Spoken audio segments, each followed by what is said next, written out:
I wash my soul in the ocean, in the tears of God, I let it go. Hello, my Astro family. These are your June 2020 horoscopes with me, Lada from astrolada.com.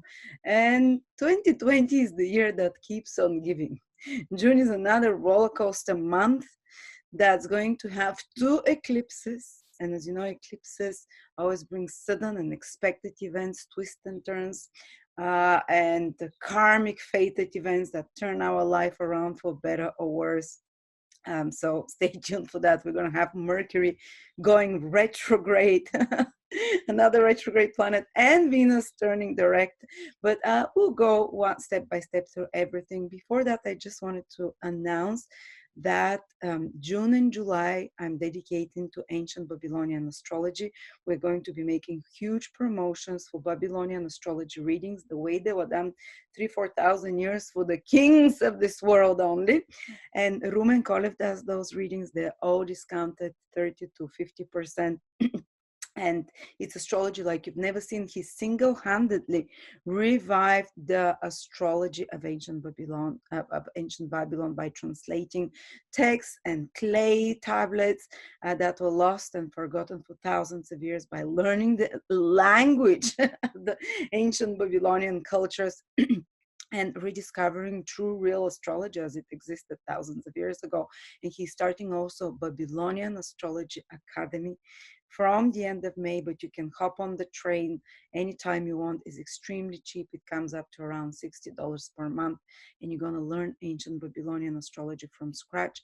Also, if you want previous courses, they're all on discount from ancient Babylonian astrology. So do check out the links below if you're interested to be the only group in the world that is going to be studying ancient Babylonian astrology with the foremost scholar and only astrologer in the world who revived ancient Babylonian astrology, basically. So now let's start with the 12 signs.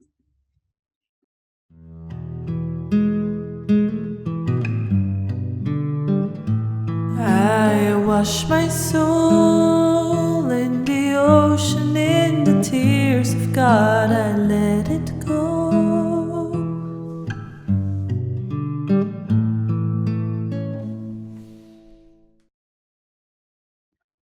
Aries, Sun, Moon, or Rising, June 2020. The month starts quite dynamic. There will be an eclipse in your ninth house, Aries, of opinions. Eclipses can always bring some crisis as well, especially the lunar eclipse. It's made by the moon on one side, and this time the sun and Venus on the other side. And the sun and Venus are in your third house. Third house is other people's opinions. Ninth house is your opinion. So you see the war, push and pull, and they're square by Mars, war, fighting. So be careful the first 2 weeks. You might be too trigger happy to fight with others because of your beliefs, because of your opinions.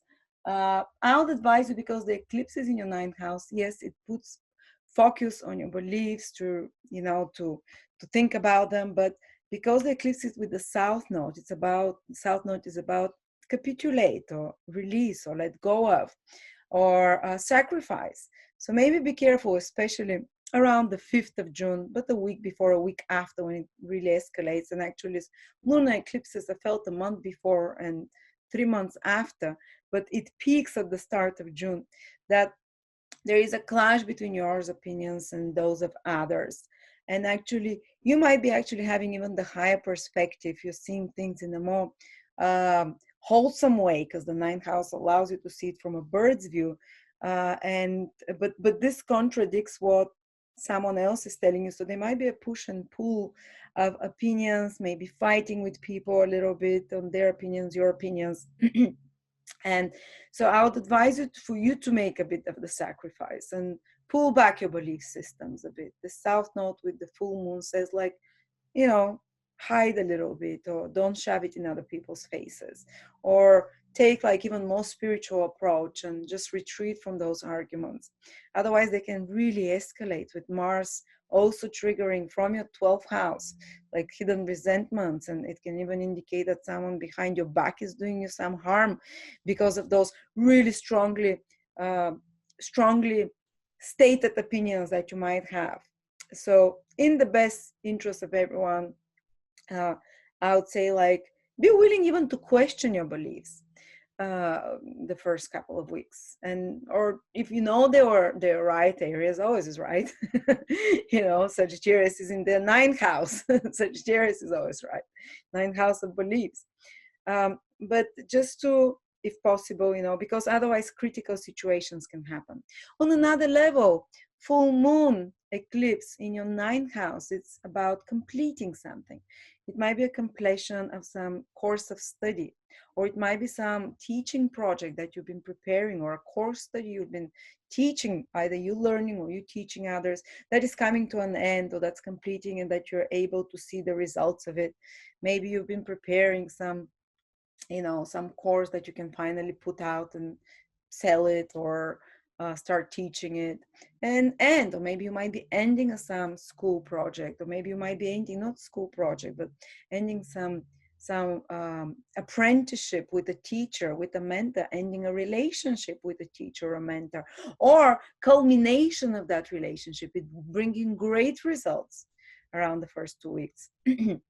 Or it's also ninth house is connected to import, export. You might be now receiving rewards from some import, export activities, so seeing the results of that, and ending it, completing it. Or it might be careful, relationship with father figures is the ninth house, but the eclipse doesn't create some trigger there as well. Some escalation, father figures, teachers, mentors. And ninth house is trips, foreign travel, foreign documents, visas, legal matters. There is a big focus there for some of you in the first 2 weeks of the month, even the end of June, even the end of May already, you might feel it. And it might be that some of you finally receive their documents or visas. Some of you that might finally complete a process for application for foreign residence, or process of or some legal documents that they've been working, or some legal matters that they're dealing with, and completing that and ending it. Others might be completing university degree, and or deciding, this line of course is no longer for me. This line of studies, this educational degree, I don't need it. I'm letting go of it. I'm going to study something else. But at the same time, the sun with the Venus in your third house is bringing you to focus a lot on learning practical skills rather than just theory. So it will really renew your skills in marketing and advertising, with social media, any kind of skills. You might renew or start learning some new skill this month, which is whether driving, whether how to squeeze zits professionally, anything that requires some practical skill and training. It's a fantastic time for you to learn, and also to brush up on all such skills, because Venus is retrograde in that third house of yours till almost the end of the month, till the 25th of June.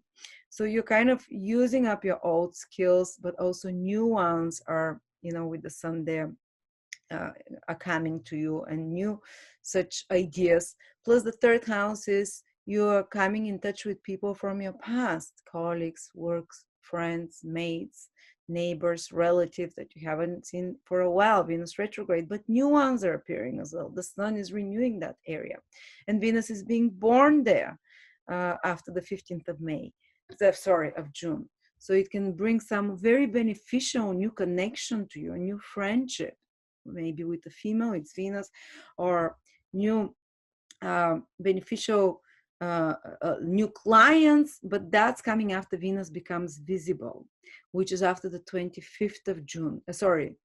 It becomes retrograde direct at 25th, but visible after the 15th.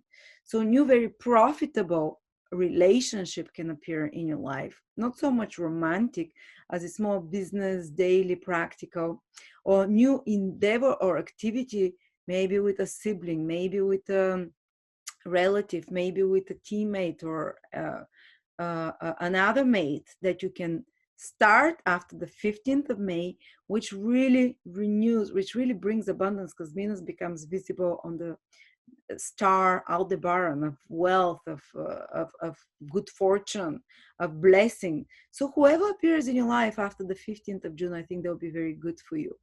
I think they can or some project if you're starting not alone, but project if it's connected to marketing, to advertising, to media, that can be very successful.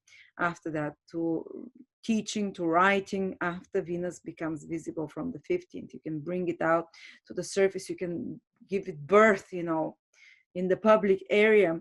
And say, for example, I've been working on a project with my brother, which is about making the website more beautiful and the quality of my videos more beautiful. And now Venus is retrograde in my third house, so we're doing a lot of the hard work during the retrograde period. Third house is media, is marketing, is visual, you know, videos and stuff. And when Venus becomes visible, and when it becomes invisible in the third house, the first 15 days, you can have a crisis with such people, teammates, workmates, relatives, siblings. But when it becomes visible, this is when you can improve the relationship or renew it, or you can really see the results of the hard work you did together. It pays off. Okay, and then there is another important thing. Mercury is becoming retrograde in your house, fourth house of family. On the good side, after the 18th of June till the 12th of July, almost a month. On the positive side is the second part of the month and the first part of July, you can reconnect with family members, with parents, with mothers. Some of you might be able to go back to their land or state that they were born in, revisit their past in some way. On another level, it can indicate that issues from the past are brought to the surface in your family environment. You start squabbling or bickering. It's like, oh, I've been keeping this inside of me, now I can no longer keep it. You're constantly never throwing out the rubbish, or you're not doing your pulling of the share of caretaking and responsibility, or whatever. You might be fighting with your mom or dad or extended family, or they might, you know, bring it up because of escalated things that piled up, and you have to resolve during this Mercury retrograde. You know, it's someone needs to bend, someone needs to make sacrifice of some sort, or to renegotiate the relationships in the family. It can just bring all things from the past in the family, your memories, emotional things that you talk about, or you just might feel after the middle of the month that you just want to talk about the past, your childhood, that you just want to talk to your mom more often and straighten out some things together, or ask her about things you have forgotten so she brings them back. Or it might be to do with your property. You might be trying to buy or sell a property. Mercury retrograde from the second part of the month till the middle of July can indicate that this process gets drawn out, or that you're in a very hectic preparation for that. Probably the full relocation won't happen before Mercury goes retrograde, the full sale of property or buying before it turns direct, in the middle of July. And maybe because you have to improve something, maybe you need to do some home staging, maybe you need to fix something before the new rent people come, or maybe we're gonna move, but Mercury goes retrograde in your fourth, and you're like, turns out there are no daycares around. Maybe we have to change and rent somewhere else, or some delay happens, or something that needs to be fixed. But also it can mean, I want to reorganize my home. Maybe let's do something in the garden. Maybe make it more tidy. Mercury likes to plan, to organize, is the manager. Maybe let's reorganize the dynamic of this family. These are all possibilities. You know, so matters become extremely powerful, matters regarding home, family, property, place of living, while Mercury is retrograde, and you're fixing some old mistakes there, or you're required to use 3 times more research, more study, more planning, more managing, and being very flexible with how things happen, because they never always work out if you have some plans with family and home according to your plans. But it might work even better, but you just have to be flexible to respond to those changes. But there is also an eclipse, again, in your fourth house. Especially the very early born Aries can feel it a bit more. These are the 20th of March, 21st of March, 22nd of March, or their ascendant or moon in the first 5 degrees of Aries. But all Aries are going to have a solar eclipse, which means new beginnings as well in the fourth house. So definitely there's something happening there with your family. June, especially the second part and a big part of July, You're moving, you're changing, you're shifting, you're arranging, but new thing, old things, but new, old things around your home, but also new things. So which one? Both, So there might be like suddenly new circumstances around the family, a new member or new powerful development in the life of a member of your family, or a new opportunity for property or something like that because of this Rahu lunar solar eclipse. Rahu always gives you something very new, very different as well. So crazy time, while at the same time Mars is in your 12th house. So your energy, the planet that rules you, your energy is in the 12th house. You might be a bit chaotic in June. You might not be so able to follow through like normal, or you might be doing a lot of work, like feels like you're wasting your energy, or a lot of work that is kind of efforts that you feel like your efforts are not noticed by others, or you feel like a lot of the work is like preparatory work behind the scenes, where a lot of your focus on preparing the situation before Mars enters the 12th house. And also you probably need a bit more rest now, Aries. Well, your planet is in the 12th house of rest, and also almost like looking back in the past years, even almost 17 years, because something epic will be happening for Aries from July onwards, a bit later, even when Mars enters our own sign and will stay there till the end of the year.